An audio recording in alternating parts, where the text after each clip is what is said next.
Hola, bienvenidos a esta nueva clase de parasitología clínica. Hoy vamos a hablar de estrongiloides, un parásito muy particular porque tiene la posibilidad de tener una vida parasitaria y también hace un ciclo de vida libre. Aquí se destacan algunas de las características principales del género estrongiloides, que es un fiolminto, ya lo sabíamos. Sabíamos también que está dentro de las enfermedades desatendidas de la OMS. Lo que toma la OMS como enfermedades desatendidas es todo el bloque de mintos transmitidos por el suelo. Por lo tanto, también está estrongiloides, y estrongiloides en particular tiene algunos daños a la salud muy notables que ya veremos a lo largo de la clase. Al ser el minto transmitido por el suelo, tiene una dependencia con el clima, así que en general se dan en el cordón tropical y subtropical. Estrongiloides tiene la característica de que hay muchas especies que parasitan animales, entre ellos perros y gatos, entonces el impacto zoonótico es distinto que con otros geohelmintos. Ya dijimos que tienen la particularidad de presentar un ciclo de vida libre. Además tienen otras particularidades que las iremos desarrollando, como poder generar un proceso de autoinfección, que eso hace que la parasitosis se vuelva crónica, o incluso que cuando el sistema inmunológico baja, que este proceso de autoinfección genere parasitosis mortales en los pacientes. Y que tenga un ciclo de vida libre hace que haya reservorios del parásito en el suelo.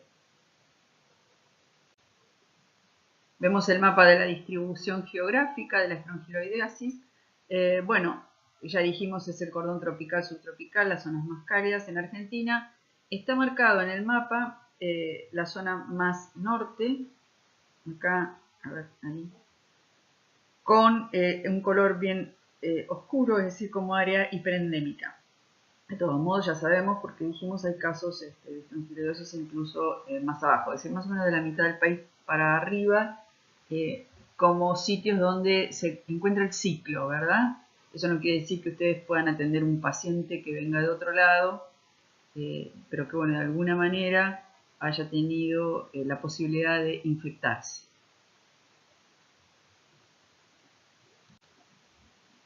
Vamos a la taxonomía. Todo lo que está debajo del recuadro celeste es lo mismo que vimos para Ancylostoma necator. Ahora cambiamos de familia. Antes hablábamos de Ancylostomatidae, ahora vamos a hablar de Strongyloididae.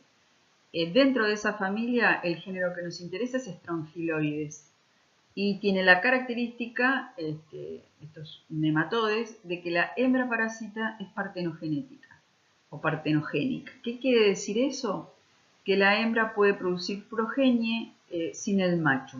Y eso es una característica biológica bastante ventajosa. Las especies que nos interesan, la fundamental es Stercoralis. Stercoralis es la más asociada a los casos clínicos humanos, es la de mayor distribución. Sin embargo, hay otras, como Foleborni en África, en Papúa Guinea, Kelei en Papúa Nueva Guinea, y hay especies zoonóticas como las que están citadas allí, a las que hay que tener en cuenta porque podemos tener procesos parasitarios a partir de especies zoonóticas.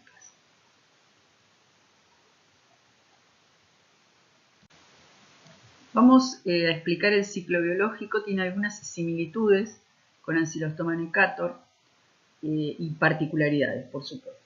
Nuevamente nos vamos a quedar acá, vamos a iniciar el ciclo explicándolo desde acá. Allí dice, ingresan a través de la piel, principalmente zonas interdigitales. Lo que ingresa, como pasaba con Ancylostoma necator, son las larvas filariformes o larvas 3 infectantes.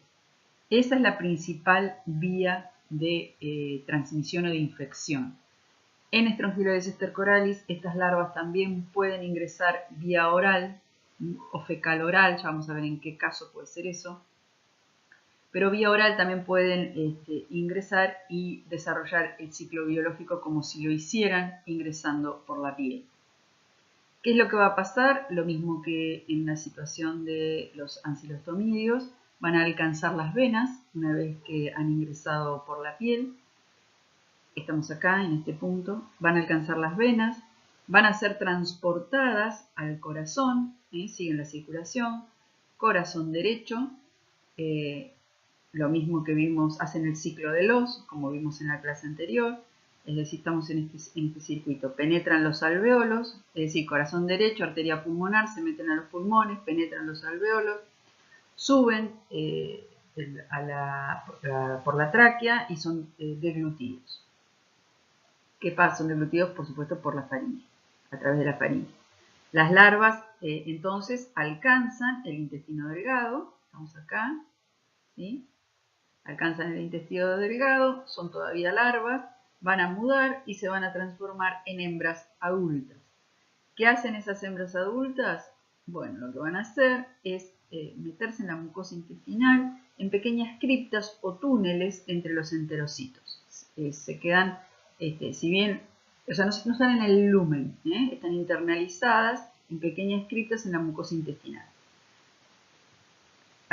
Lo que se ve aquí a la, tengo que pensar si derecha, izquierda, lo que se ve aquí a la derecha es el ciclo de los nuevamente, porque bueno, acabo de volverlo a contar, ¿no es cierto?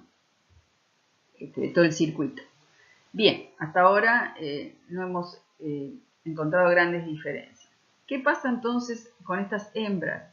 Que son partenogenéticas, ya dijimos, o sea, no encontramos machos parásitos adultos.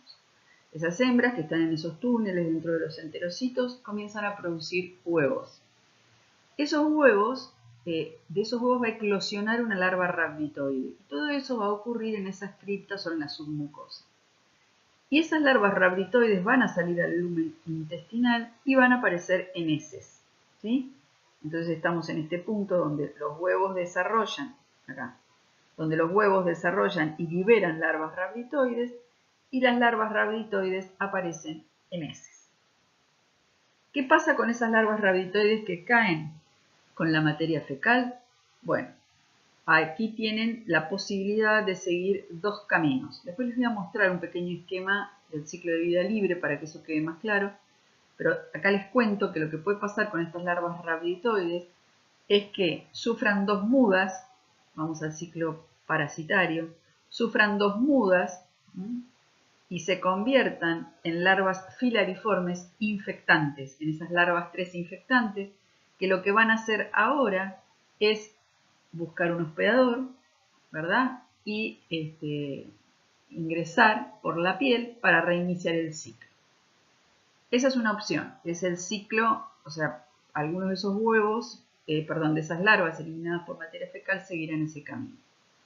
La otra posibilidad, el otro camino que tienen es que estas larvas rhabditoides, estamos acá otra vez, en el ambiente, fíjense este circuito acá, en el ambiente lo que hacen es mudar 4 veces y llegar a adultos.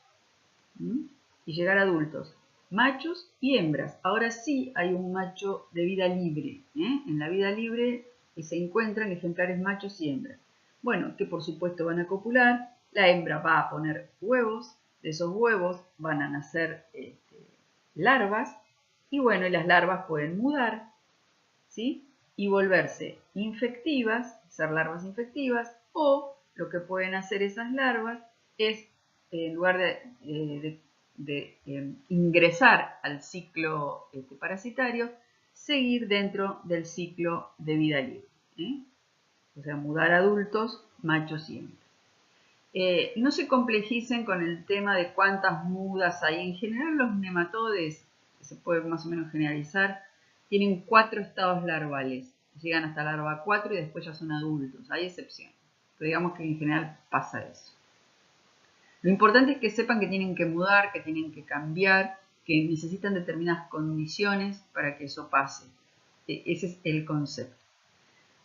Para Strongyloides stercoralis, el hombre es el principal reservorio, pero este parásito también se da en perros, gatos y otros mamíferos, con lo cual se amplifica mucho la posibilidad de infección. Todos los parásitos que tienen reservorios como este, digamos, tienen mayor posibilidad de infectarnos porque hay como más fuentes, ¿verdad?, del parásito. Esta parasitosis, además de esta particularidad que acabamos de ver, de que es posible hacer una vida parasitaria o tener también una vida libre en el suelo, otra característica que tiene es la posibilidad de la autoinfección. Y la autoinfección se da por dos vías, endógena y exógena. La endógena es la principal y acá lo que pasa es que cuando se liberan esas larvas rhabditoides, estoy en este punto, así no se pierden, cuando las larvas rhabditoides salen, ya han eclosionado de los huevos en esas criptas donde está con las hembras, ¿no es cierto? Esas larvas rhabditoides salen al intestino, algunas en lugar de salir por las heces, pueden mudar a filariformes dentro del intestino, ¿sí?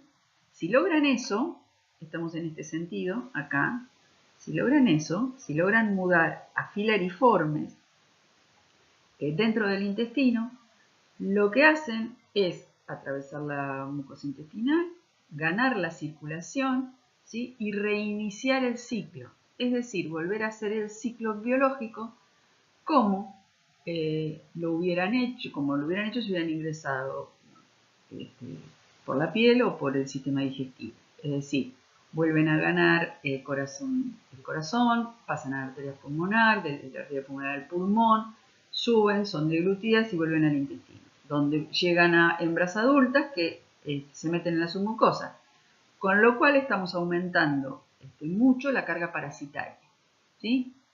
Es decir, volvemos a tener, aumentamos el número de adultos que siguen poniendo huevos de los que van a salir larvas rhabditoides.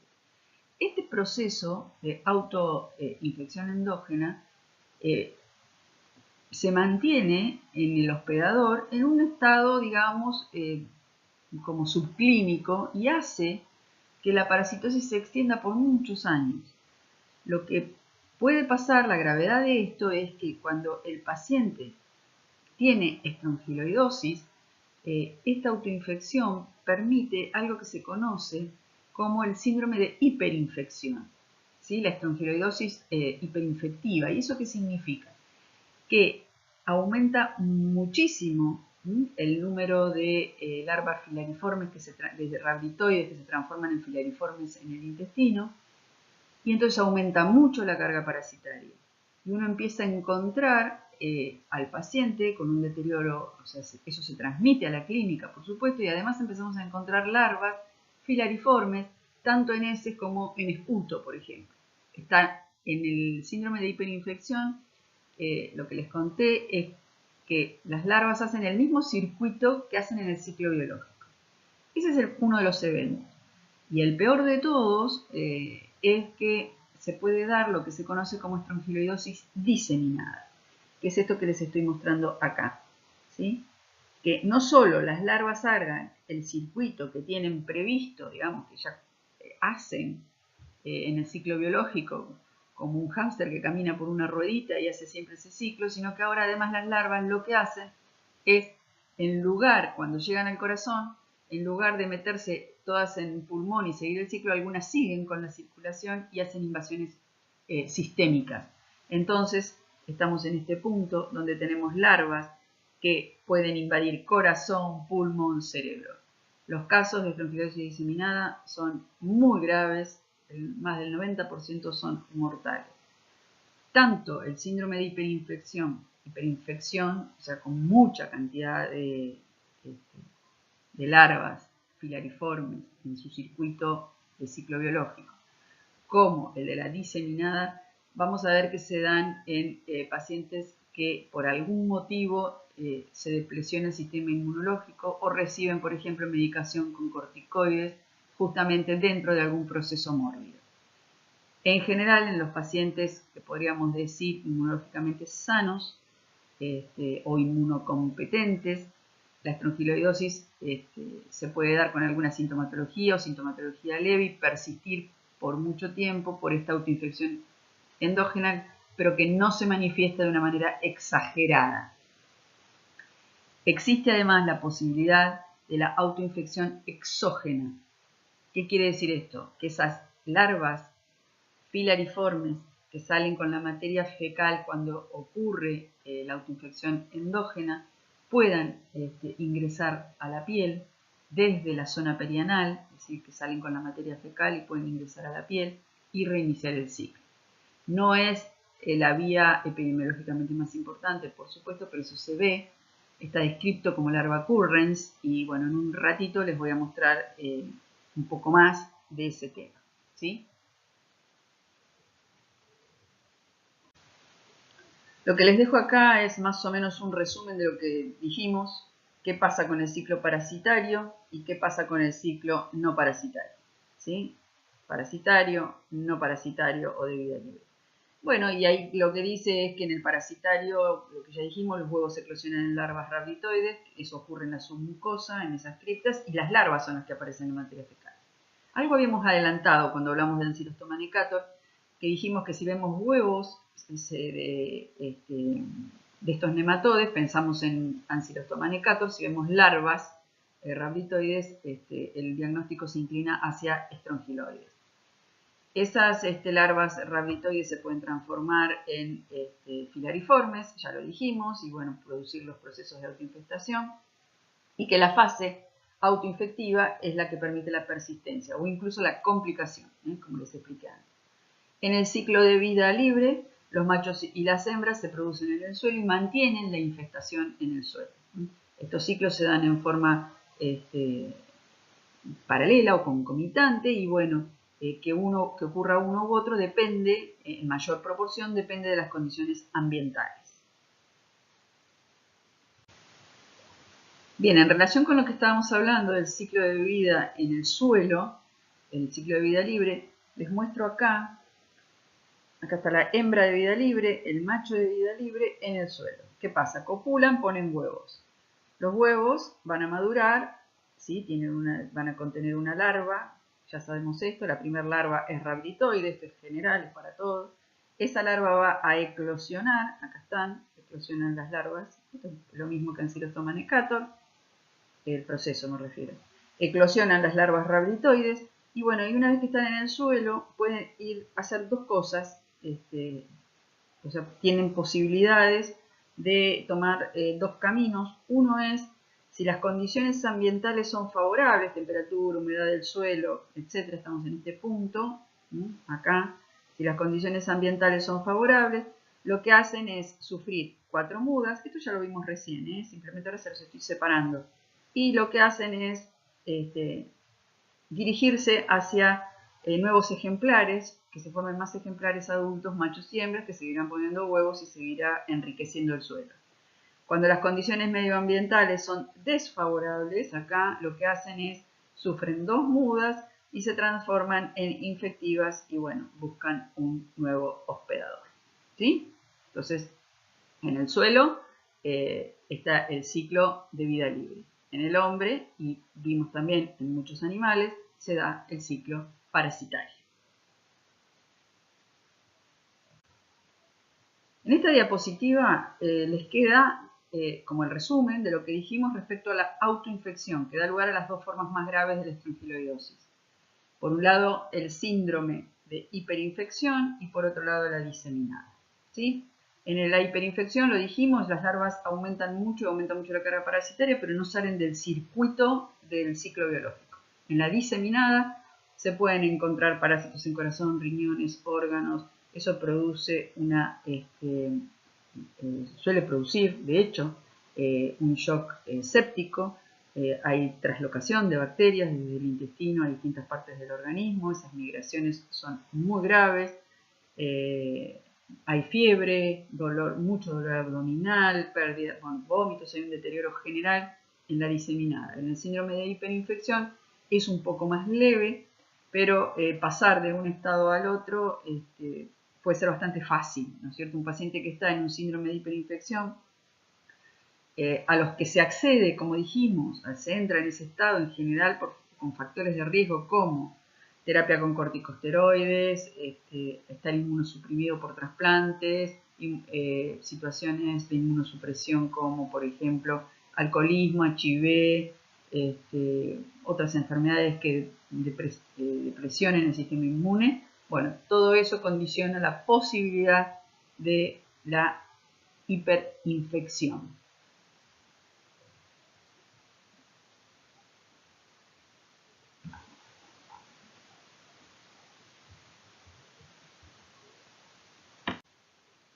Bueno, en este esquema les vuelvo a mostrar cuál es el circuito de la diseminada, ¿sí? Para que a ver si nos queda, me pareció lindo el esquema, ¿no? Como que era muy claro.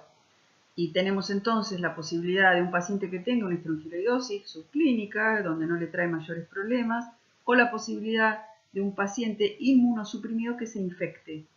En estos casos, entonces la estrongiloidosis, si hay depresión del sistema inmune, se comporta como un parásito oportunista, que es lo que dijimos. Y en la diseminada lo que va a ocurrir es que esas larvas que hacen el ciclo de Los, que van entrando por el sistema venoso al corazón derecho, luego siguen por la arteria pulmonar. Bueno, algunas van a hacer el circuito normal, el ciclo biológico y meterse en pulmón, ¿sí? Pero otras lo que pueden hacer es seguir por la arteria pulmonar, meterse en corazón izquierdo y salir por la aorta y desde acá, desde el sistema arterial, distribuirse a todo el cuerpo, hacer una distribución por circular, una distribución sistémica a partir de la circulación y penetrar cualquier órgano de nuestra economía. De manera que en esta situación, estrongiloides se comporta como un parásito oportunista. En este esquema lo que mostramos que son ejemplares adultos de estrongiloides y bueno, y tienen marcadas diferencias de tamaño, ¿no? Fíjense, esta es la hembra de vida libre, mide 72 milímetros, ¿no? Acá tenemos la hembra de vida libre y el macho mide 1 milímetro. En general, como dijimos, siempre el macho es más pequeño. Estos son los de vida libre y bueno, si uno hace un estudio de suelo, puede buscar estos ejemplares y ver si los encuentra. Y lo que vemos acá es la hembra parásita, esta, ¿sí? Esta es la hembra parásita que ya dijimos es partenogénica y fíjense que mide alrededor de 2,5 milímetros. Es bastante más pequeña.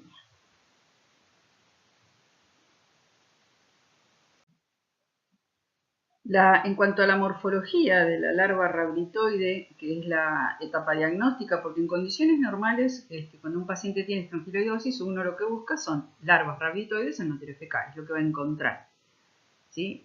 Por supuesto que si el paciente está con un proceso de hiperinfección, bueno, podemos encontrar también filariformes, pero en la mayoría de los casos lo que vamos a encontrar son larvas rablitoides. Bueno, miden unos 250 micrómetros de largo y tiene un esófago rablitoide. Eso lo van a ver en la práctica. La filariforme, que es la infectiva, es mucho más grande, es igual que sucedía con los ancilostomidios, es más delgada, es más larga, el esófago es filariforme, tiene un extremo posterior donde pueden verse como dos puntos, un extremo caudal con una pequeña muesca, como si fuese una V invertida, y bueno, esas características las van a poder observar en la explicación de trabajo previo. Las larvas filariformes las podemos llegar a encontrar también, por supuesto, repito, cuando el paciente tiene un síndrome de hiperinfección o una diseminada en otros fluidos corporales, ¿sí?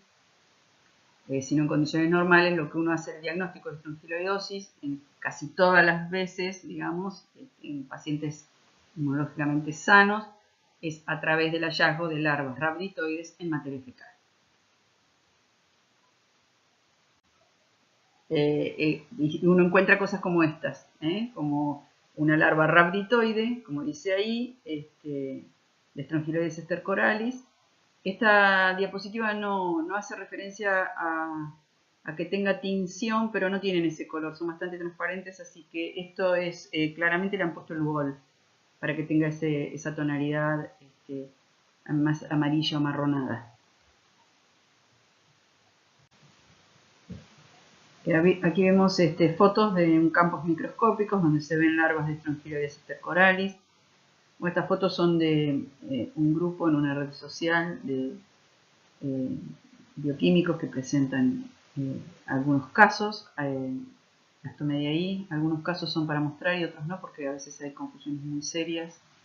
Hay que tener precaución con esos sitios. He visto que se dicen a veces cosas muy, muy incorrectas. Bien, y se ve también una larva rablitoide, se ve muy bien el bulbo esofágico y como repito, esto es lo que encuentran generalmente en heces. Y si llegan a encontrar larvas filariformes en cantidad, bueno, acá hay que pensar en que el cuadro clínico se puede estar complicando, el paciente estar entrando en una hiperinfección o en una diseminada. Es por supuesto que cuando hay larvas filariformes el material es altamente infectivo. Recuerden el ciclo biológico, con qué nos infectamos. De manera que si bien siempre hay que manejar todos los especímenes con muchísimo cuidado y condiciones de bioseguridad, en este caso en particular este material es altamente infectivo. Bueno, y como siempre la patogenia se asocia con el ciclo biológico, que es lo que les está mostrando este dibujo. Entonces, ¿qué tenemos? Lesiones en piel, que tienen que ver con el ingreso de las larvas filariformes. Tenemos lesión pulmonar, que tiene que ver con el paso por pulmón. ¿Se acuerdan? Síndrome de Loeffler, esa neumonitis eosinofílica, puede haber un cuadro de tipo asmatiforme, es decir, una lesión que tiene que ver con el paso de las larvas por pulmón. Una lesión intestinal, que tiene que ver con el alojamiento de las larvas en las criptas en la submucosa. Y bueno, después aparece lo que dice acá, es que aparecen las larvas rhabditoides en materia fecal, y en el piso, bueno, esto ya lo vimos, o son de vida libre, o sea, hacen ciclos de vida libre, también se vuelven, o sea, siguen el curso para desarrollar larvas filariformes infectivas, o sea, el ciclo parasitario. En este corte histológico de mucosa intestinal de un paciente con estrongiloidosis se ve claramente dónde están, miren, esta flecha indica adultos hembra. Aquí ven huevos, ¿no? Por ejemplo, hay en otros, pero esto es lo que está indicado. Y en esta indicación va hacia las larvas. De manera que, bueno, ya sabíamos que las hembras partenogenéticas se meten en criptas dentro de la mucosa intestinal, ahí ponen los huevos eclosionan larvas rhabditoides, y lo que aparece en el lumen intestinal, o sea, en la luz, y terminan en la materia fecal, son las larvas de estrongiloides y las larvas rhabditoides.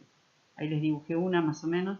Bueno, y le voy a dibujar el bulbo esofágico. Acá tiene un ensanchamiento. Ahí está. Muy bien. Seguimos. Bueno, y esto es de lectura para ustedes. Ya lo dijimos, la patogenia y la patología tiene que ver con el ciclo. Entonces, en el sitio de entrada va a haber hemorragia, petequias, o sea, lesiones dérmicas, ¿verdad? Puede producir hemorragias, de hecho lo hace en los capilares pulmonares, va a producir el síndrome de Loeffler, también lo dijimos. Los adultos, huevos y larvas en la mucosa, por supuesto, van a producir una reacción de tipo inflamatoria, además hay trauma. Esos espacios que están ocupando los parásitos y además el proceso inflamatorio disminuye la capacidad de absorción del intestino, por lo tanto muchas veces hay síndrome de mala absorción, que conduce a esteatorrea y pérdida proteica, va a haber aumento de IgE y eosinofilia, y bueno, por supuesto hay que tener en cuenta la posibilidad de la coinfección. Siempre que hay un parásito hay que pensar si no puede haber otros, ¿no? En general, cuando se piensa en los determinantes de las parasitosis intestinales, tiene que ver justamente con que probablemente, o sean, en este caso, por ejemplo, personas que estén caminando en suelos contaminados, sin calzado, que no estén comiendo bien, es decir, toda una asociación entre condiciones sanitarias deficientes y parasitosis, lo cual hace pensar que si hay una parasitosis puede haber otra, ¿no es cierto? Eso hay que verlo en cada grupo de pacientes en particular.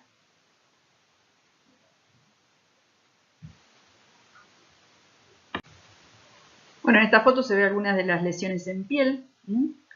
Puede ser de tipo circular, como esto, o más tipo serpiente, más serpinjoso. Suele desaparecer en pocas horas y no deja rastro.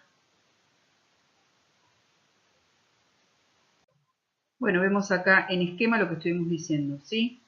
Lesiones en la piel, acá está ingresando la larva, esto tiene que ver con picazón, dermatitis, lesiones en los pulmones, ya sabemos, síndrome de Loeffler, fiebre, tos, disnea, hemoptisis. Bueno, y nos queda el impacto que tiene esta parasitosis sobre el sistema intestinal, o sea, la lesión intestinal que produce. Acá se muestra cómo ocurre la invasión de la mucosa, las hembras que se terminan localizando en esas criptas y ponen larvas, salen las larvas, en realidad ponen huevos y de los huevos nace una larva, todo eso ocurre en la mucosa, en esas criptas.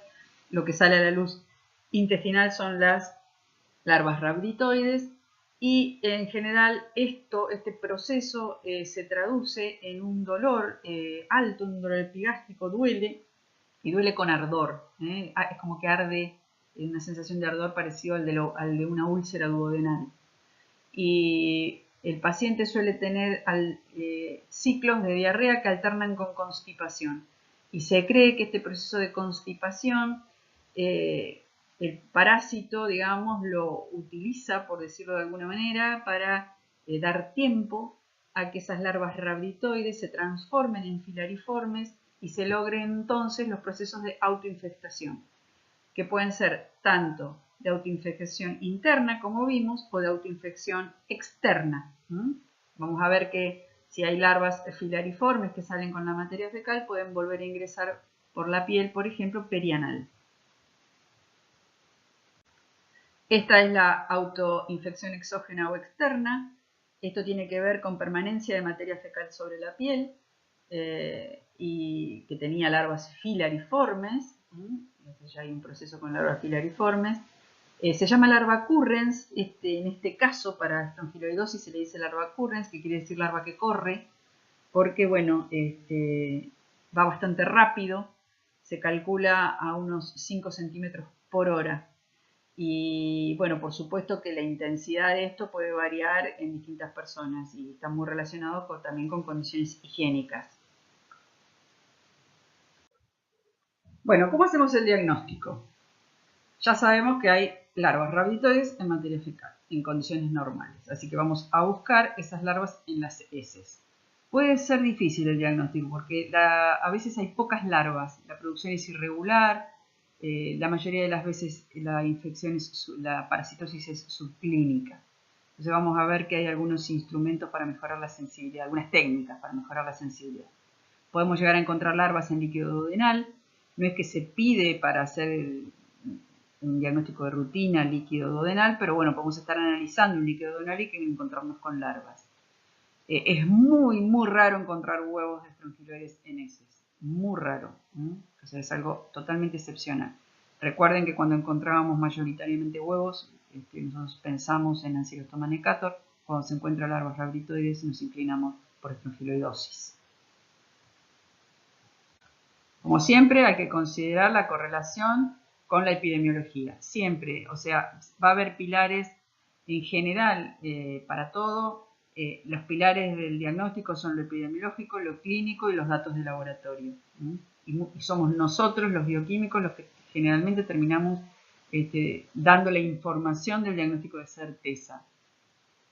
Hay que considerar, bueno, si viene de zonas endémicas, si ha estado en contacto con el suelo, o sea, todo lo que tenga que ver con la posibilidad de infectarse. Hay que considerar qué pasa con los pacientes inmunocomprometidos, que de repente se deterioran. El diagnóstico, en los casos cuando el paciente tiene una hiperinfección es fácil, hay muchas larvas, ahí no hay problema y se encuentra fácilmente, incluso las encontramos también en el esputo. Hay que hacer un diagnóstico, una muestra seriada, hay que mirar varios portas, un negativo no descarta. Hay que concentrar, acá podemos usar una técnica biológica, que es la de Baerman, y hay otro recurso que es el cultivo en agar sangre, donde en realidad no vemos la larva, pero vemos su huella. Uno de los métodos que podemos aplicar en el diagnóstico de la estrongiloidosis es el método de Baerman, que bueno, es una técnica biológica. Las técnicas biológicas de concentración son técnicas que se han diseñado aprovechando justamente el conocimiento que se tiene de los parásitos.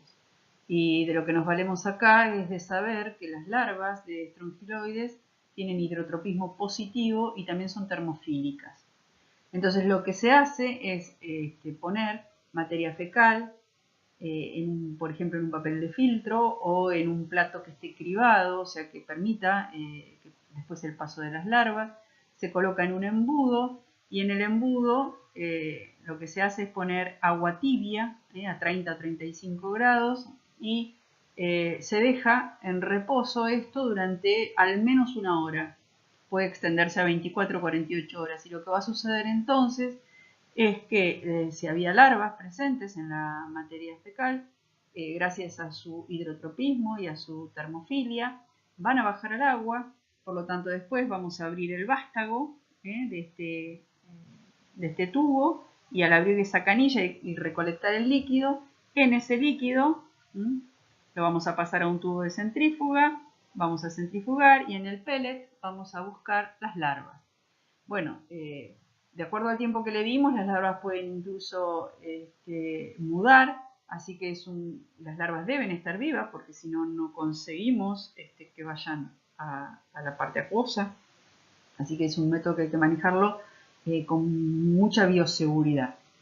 Recuerdan también que habíamos comentado la técnica de Arada-Mori para determinar género en Ancylostoma necator.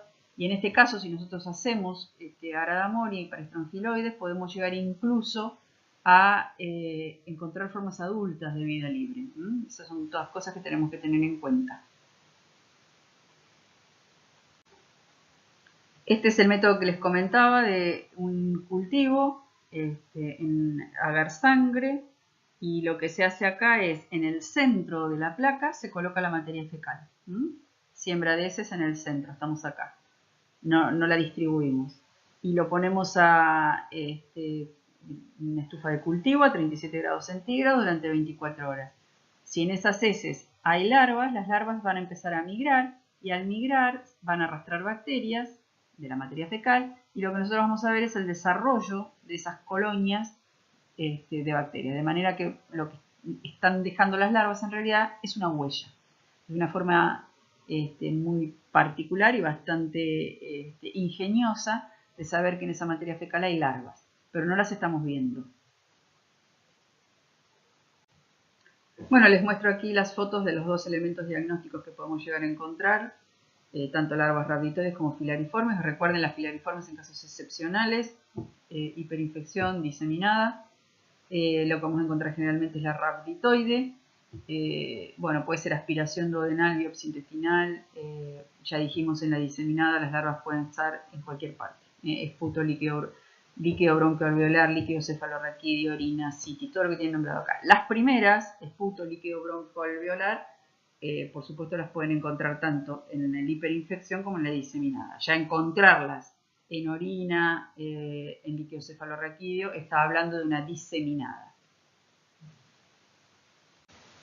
Esta fotografía corresponde a un lavado bronquioalveolar donde se ve a una larva filariforme en un paciente con un síndrome de hiperinfección. Bueno, existe el diagnóstico serológico, no es muy efectivo, tiene una sensibilidad del 80%, da cruzado con la INERISA, pero bueno, da cruzado con algunas otras parasitosis. Hay una técnica que se llama LIPS, que es una inmunoprecipitación de luciferasa, que es bastante buena, no da reacciones cruzadas, pero al igual que la PCR, no se encuentra disponible en todos los laboratorios y en general tenemos que recurrir a alguna de las metodologías que estuvimos hablando hasta ahora, ¿no es cierto? En la búsqueda de las larvas por alguna de las técnicas que acabo de contarles. Bueno, y para ir terminando, cuando empezó la clase les comenté que el más importante era Strongyloides stercoralis y es el del parásito que estuvimos hablando toda la clase prácticamente, pero había otras especies y una de esas es Fueleborni. Bueno, esta especie de Fueleborni, cuando el paciente tiene estrongiloidosis por esta especie de estrongiloides, en heces no aparecen larvas, sino que aparecen huevos, como se ve en esa foto. Y los huevos aparecen como en cadenas, están como unidos, ¿ven? Aparecen todos juntos. Bueno, son huevos relativamente parecidos, que no tienen una célula tan en división como el Ancylostoma necator, pero tienen cierta similitud. El tratamiento, lo que se hace en general con estrongiloides es ivermectina, bueno, también albendazol como es común para los helmintos, para los nematodes en particular, puede ser una terapia combinada. Hay que tener en cuenta lo que ya les dije, que los pacientes con diseminada o hiperinfección son altamente infecciosos, en los especímenes hay larvas filariformes. Bueno, se debe estudiar a todos los miembros de la familia y evitar cualquier tratamiento que inmunodeprime, sobre todo con corticoides. ¿Y por qué específicamente evitar tratamiento con corticoides? Porque en la literatura hay varios casos como este que les estoy mostrando. Una paciente, dice ahí, de 18 años, HIV positiva, no recibía tratamiento antirretroviral, ingresa al hospital con fiebre, mal estado general e insuficiencia respiratoria. En general ahí se piensa en una neumocistosis, es decir, en general es lo que se asocia a un paciente HIV positivo. Entonces la trataron con trimetroprima, sulfametaxol, hidrocortisona y ventilación. Ahora, ¿qué pasó? En el estudio microscópico que le hicieron del lavado bronquialveolar, encontraron larvas filariformes de estrongiloides, ¿sí? Entonces, cuando vieron estrongiloides, lo que empezaron a hacer es hacer un tratamiento con ivermectina. Pero, en realidad, esto ya estaba indicando una hiperinfección o una diseminada, era algo a evaluar, pero la paciente falleció a las pocas horas. Entonces, ¿qué dicen los autores? Que el diagnóstico presuntivo de la neumocistosis estuvo bien, ¿no? Porque lo hicieron en base a la clínica y que, bueno, eso se trata con corticosteroides. Pero eso provocó la diseminación de una estrongiloidosis que ella traía de base. Se discute un poco qué pasa con los corticosteroides y estrongiloides. Se cree que no es tanto el impacto que tiene en la depresión del sistema inmunológico y que por eso se desata la estrongiloidosis, sino que además los corticosteroides lo que hacen es inducir la muda de las larvas filariformes, de las larvas rhabditoides a larvas filariformes, o sea que estimula la muda, con lo cual genera en un paciente que tenía una infección subclínica cuadros de hiperinfección y de infección diseminada. Entonces, uno puede encontrar muchos casos clínicos como estos en la literatura y todos recomiendan lo mismo. Ante la sospecha de una posible infección por estrongiloides, siempre hay que evaluar si lo tiene, es decir, determinar si está infectado y no dar corticoides en esos pacientes. Hace muchos años tuvimos un caso acá en el hospital Pena, de un paciente. Era un preso que trajeron detenido, que lo tenían alojado en Villa Floresta, pero el paciente había vivido muchos años en Misiones, incluso había estado preso en Misiones. El paciente desarrolla SIDA, un cuadro muy florido, ingresa, lo internan con una neumocistosis también. Bueno, y pasó como con esta paciente, terminó falleciendo, lo tratan con corticosteroides y terminó falleciendo por una estrongiloidosis masiva.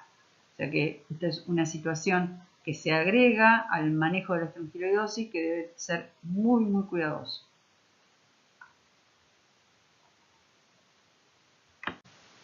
Hay unos nematodes, bueno, es algo de estrongiloidosis, hay unos nematodes que son del género Trichostrongylus, que son parásitos principalmente de animales herbívoros, entre ellos el caballo, por ejemplo, ovejas, y que podemos adquirirlo nosotros, ¿sí? Son infecciones no serias, no son muy serias, pero lo que aparece en materia fecal, los huevos de Trichostrongylus, son semejantes a los de Ancylostoma necator y bueno, tenemos que tener cuidado cuando hacemos el diagnóstico. Mirar muy bien las características morfológicas del elemento antes de decir de qué parásito se trata. Aquí les muestro el huevo de Trichostrongylus. La gran diferencia está en el tamaño, son más grandes que los de Ancylostoma necator. Y no solo son más grandes, sino que además tienen los polos relativamente aguzados, cosa que no pasa con los otros. Ellos son más redonditos y estos huevos no son tan estrictamente simétricos como los de Ancylostoma necator, ¿sí?